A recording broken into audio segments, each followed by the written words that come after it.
버스를 기다리고 있었다. 어느덧 밤도 깊어 막차를 타야 할 시간이었다. 늦은 시간 때문인지 나 말고 버스를 기다리는 사람은 한 명밖에 없었다.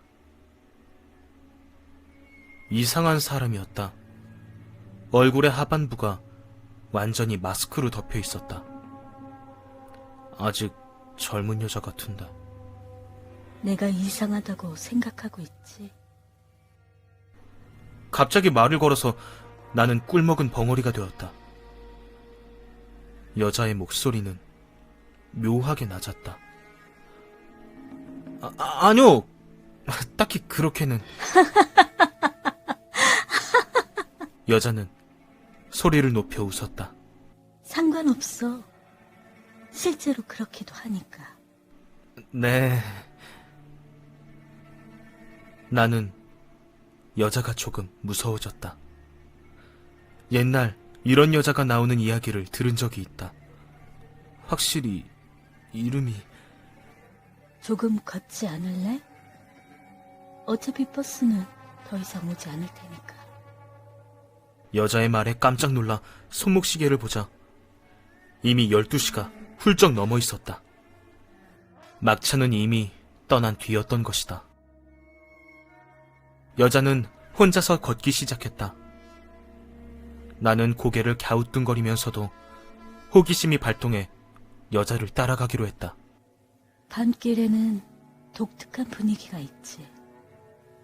멍하게 있다가는 어둠에 빨려 들어가 버릴 것 같은 것 말이야. 무엇을 말하고 싶은 걸까? 나는 으스스해진 것을 느꼈다. 저기... 나는 여자의 등을 바라보며 말했다. 뭐라고 부르면 됩니까? 처음에는 여자가 뭐라고 말했는지 들리지 않았다. 입 찢는 여자. 그 순간 나는 떠올리고 말았다. 어릴 적 자주 들었던 괴담을. 장난으로 위협하는 것 같지? 그렇지만 사실이야. 어느새인가 비가 내리기 시작했다. 뺨이 차갑다. 여자는 마스크를 벗었다. 환웅이 맺혀서 확실히 찢어져 있는 것 같은 느낌에 옆으로 길게 파인 입이 있었다. 나는 말을 잃었다. 여자는 멈춰 서서 중얼중얼 사고로 입이 찢어졌다는 것, 응급처치를 했지만 이미 늦었다는 것 등 입이 찢어진 여자가 된 사연을 이야기해 주었다. 여자가 말을 멈추자 나는 무슨 말을 해야 할지 몰랐다.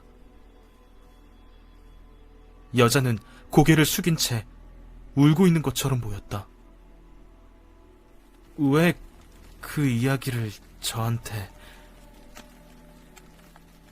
여자는 나의 질문이 들리지 않는 듯 다시 이야기를 시작했다. 에이즈의 통교에 관한 이야기 알고 있어? 미국의 유명한 교수가 자기 수업의 학생들에게 만약 자신이 에이즈에 걸리면 어떻게 할 텐가 라고 물었대. 몇 년에 걸쳐서 수많은 학생들에게. 그 결과는 어떻게 나왔을 것 같아? 눈치채기 전에 이미 손에는 땀이 고이고 있었다. 그리고 나는 이상한 점을 알아차렸다. 왜 이 여자는 버스가 오지 않을 것을 알면서 버스 정류장에 서 있던 것일까?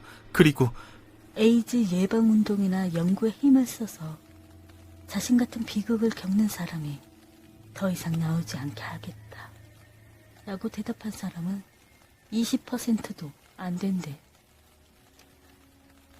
나머지 80%는 거의 같은 대답을 했어. 섹스를 마구 해서 다른 사람에게도 자신 같은 절망을 느끼게 하겠다고 말이야.